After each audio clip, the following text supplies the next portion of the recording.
Hello, guys. This is Gina Ifoe, the one and only African superstar. Big shout outs to the African superstar family. Thank you for coming back again. Today, I want to talk about 5 reasons Black women are not comfortable with their natural hair. Now, there are a lot of us that are very comfortable with our natural hair. I know in my case, I wear a variety of styles, but I kind of want to talk about some reasons why I personally think that some Black women are still not comfortable with their natural hair. So I'm going to talk about those. So the first one is their peers.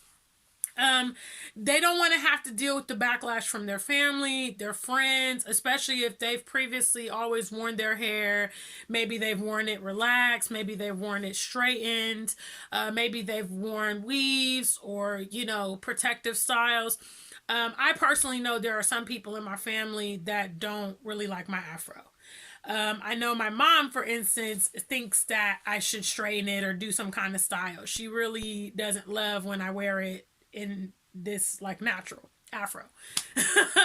So, if you don't want to go through that backlash, you don't want to hear all the stupid comments, you don't want to do all that, it can be enough peer pressure to make you just keep doing your hair the way that you have been doing it.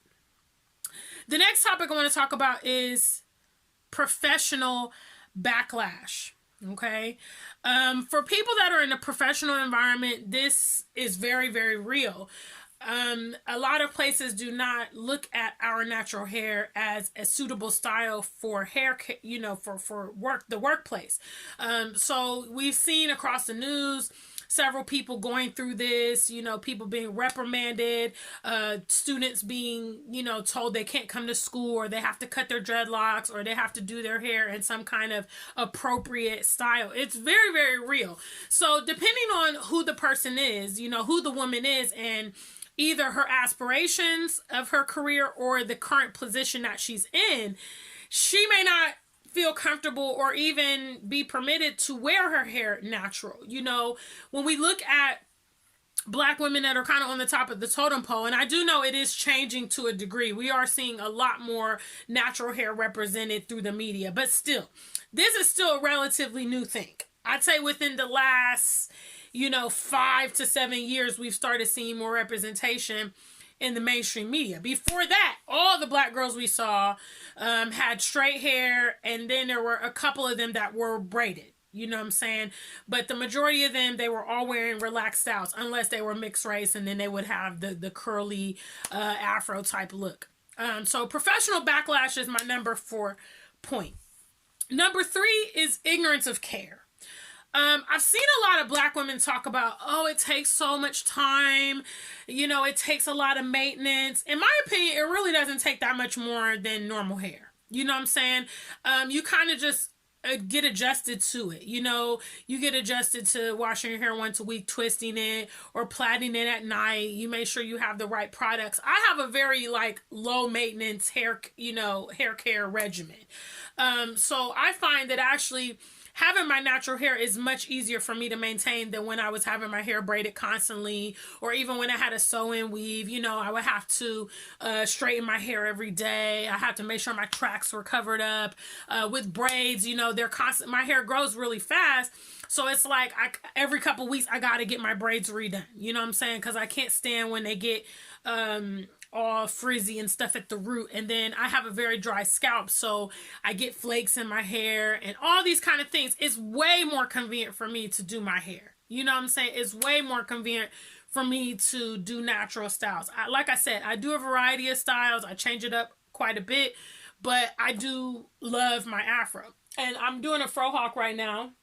I think it's amazing. I just love my natural hair. So that was my number 3 point. So far we've covered peer pressure, professional backlash, ignorance of care, and styles and trends. Obviously, whatever styles are promoted in the mainstream media, people will want to keep up with that.